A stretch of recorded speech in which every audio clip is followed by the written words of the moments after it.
नमस्कार मित्रों, ज्ञान गंगा बिशलपुर के यूट्यूब चैनल में आपका हार्दिक स्वागत है। मैं हूं आचार्य DL सुरेश। आज हम बात करेंगे संधि की। कल हमने पढ़ा था प्रत्याहार बनाना, महेश्वर सूत्रों के द्वारा प्रत्याहार को बनाना। आज हम संधि को पढ़ेंगे।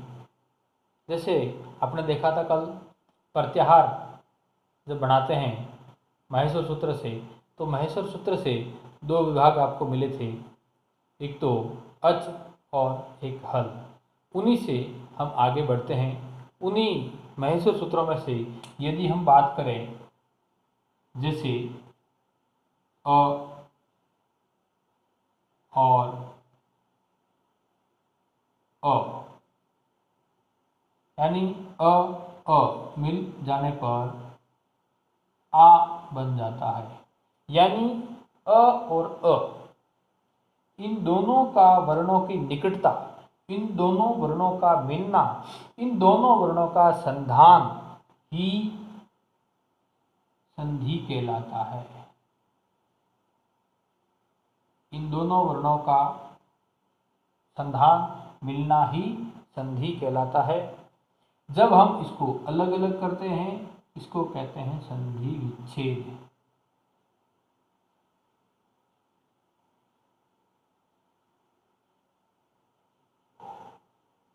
मिलाने को कहते हैं संधि।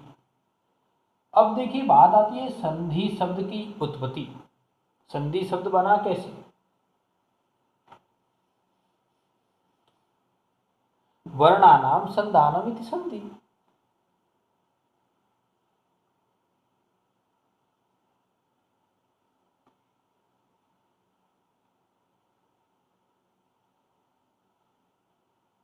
वर्णानाम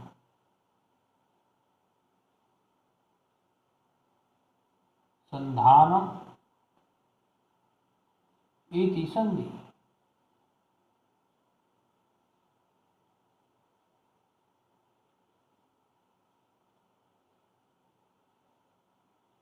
या दो से अधिक, दो या दो से अधिक वर्णों के आपस में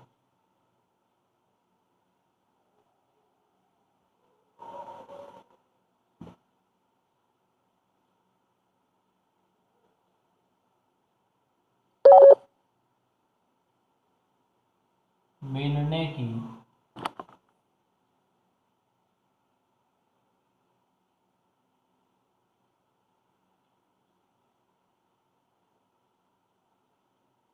क्रिया को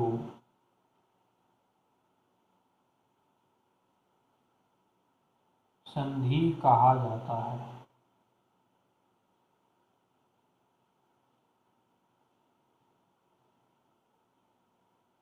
पहले विद्यार्थियों, ये संधि, ये तो परिभाषा, लेकिन ये सम उपसर्ग के साथ में धा धातु और धा धातु से की प्रत्यय जब करते हैं तब संधि शब्द की व्युत्पत्ति होती है। सम उपसर्ग यानी सम्यक रूप से। धा धा का मतलब होता है धुरी से जुड़ना, यानी दो वर्णों की धुरियां आपस में मिल जाए, दो वर्णों की धुरियां आपस में निकट आ जाए, धुरी, उसके अर्थ में धा धातु आई। और धा धातु के साथ में उन धा धातु को समयत्व करने के लिए अच्छे ढंग से पास पास आ जाए, उसके लिए सम उपसर्ग का प्रयोग किया गया और उसको संधान के लिए की का प्रयोग किया गया। प्रत्ययकर्ष के लिए की प्रत्यय का प्रयोग किया गया। सम उपसर्ग, धा धातु और की प्रत्यय से संधि शब्द की व्युत्पत्ति होती है। अब आप बात करते हैं संधि।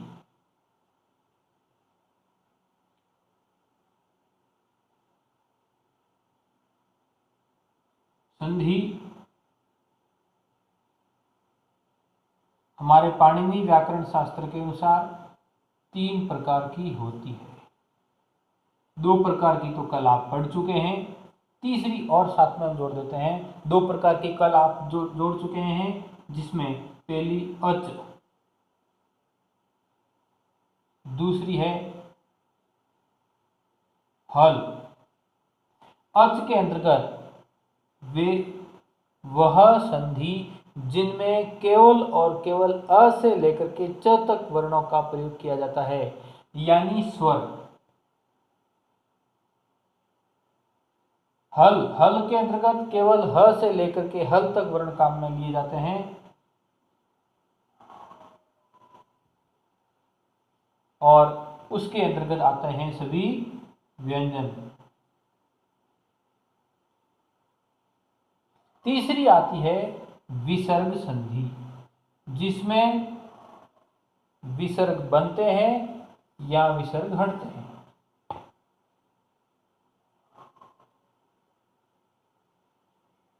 विसर्ग संधि, पहली संधि अच संधि, दूसरी हल संधि, तीसरी विसर्ग संधि। अच संधि, अच संधि के अंतर्गत कौन कौन से वर्ण आते हैं, आपको मैं वापस रिमाइंड करा दूं। अच संधि के अंतर्गत आते हैं अ, ई, उ, री, लृ, ए, ओ, ऐ और औ।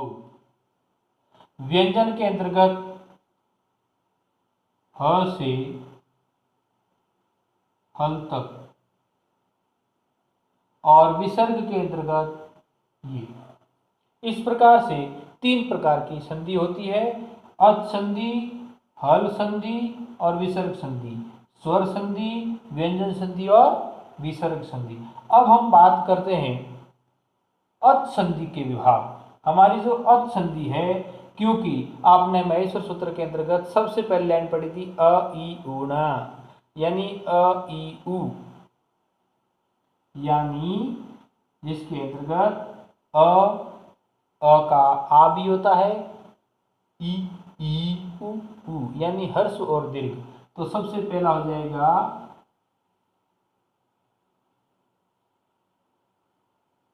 दीर्घ संधि,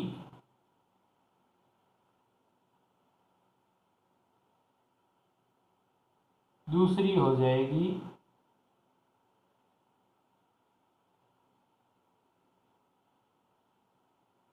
वृद्धि संधि,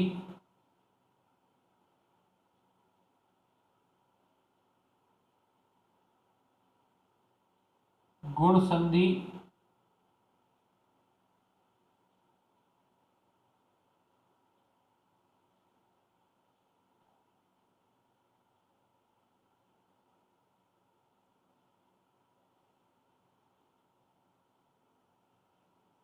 यण संधि,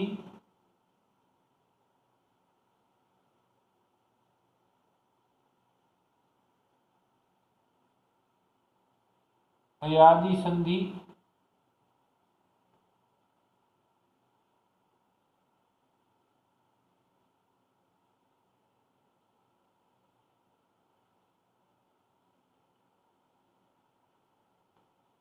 पूर्व रूप संधि,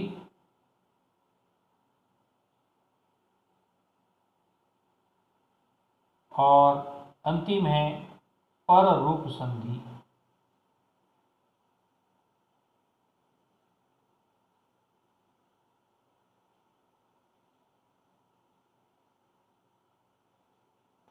अब देखिए, दूसरी है हमारी व्यंजन संधि, जिसको हमने हल संधि भी कहा, जिसके अंतर्गत क्योंकि सबसे पहले आपने देखा होगा वर्ग का पहला अक्षर च होता है, इसी कारण से सचुत्व संधि,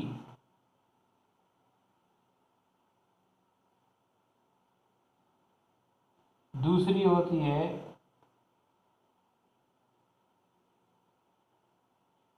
षटुत्व संधि,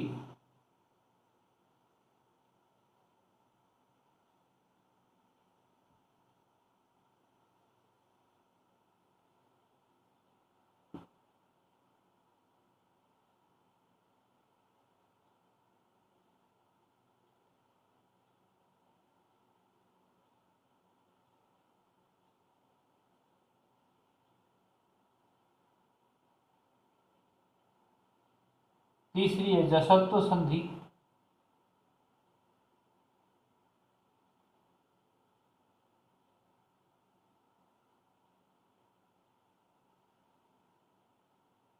चौथी है अनुस्वार संधि,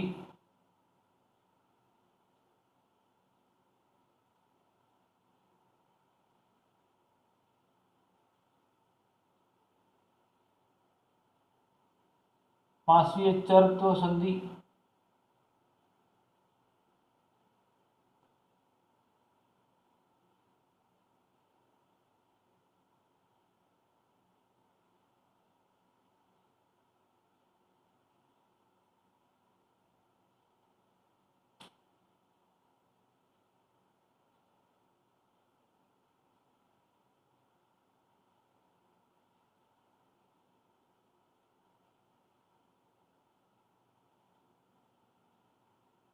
छठी है परसवर्ण संधि,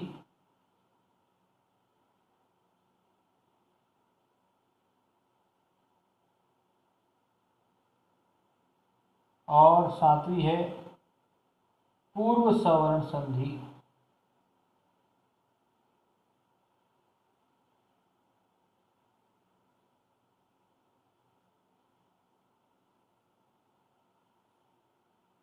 विसर्ग संधि के अंतर्गत सबसे पहली है सत्व संधि,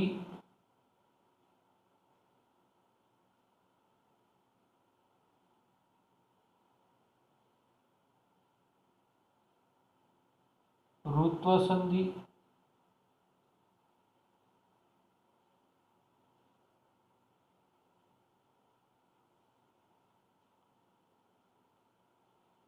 उत्व संधि,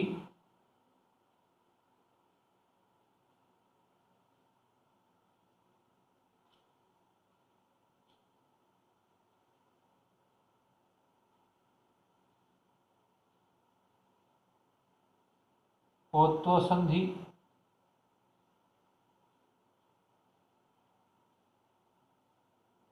और पांचवी विसर्ग संधि।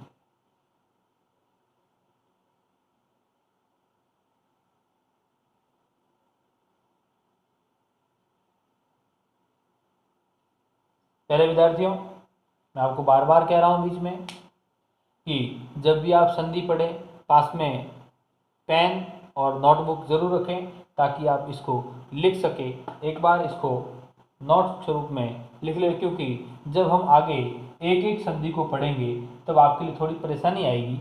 इसलिए आपके पास ये चार्ट बना रहेगा तो आप आराम से इसमें से खोज के समझ सकें, क्योंकि एक साथ समझना हो, क्योंकि एक एक संधि को अलग अलग पढ़ेंगे तो फिर वापस आप भूलने की प्रवृत्ति रहेगी। आज के युग के अनुसार केवल रटन विद्या ही विद्या नहीं है, आपको समझना है और समझने के लिए एक साथ रखोगे और फिर समझोगे, फिर जब इनका आपस में तुलनात्मक अध्ययन करोगे तो आप कभी नहीं भूलोगे। इसलिए विद्यार्थियों, इसको एक सारणी के रूप में आप जरूर लिखा रखें आपके पास में।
तो प्यारे विद्यार्थियों, आज के वीडियो में है हम इतना ही पढ़ेंगे। कल हम एक एक संधि को अलग अलग अध्ययन करेंगे। जयतु भारतम, जयतु संस्कृतम, नमो नमः। अपने घर पे सुरक्षित रहे। स्वस्थ रहें। और प्यारे विद्यार्थियों, वीडियो पसंद आया हो लाइक करें, शेयर करें और कमेंट ज़रूर करें।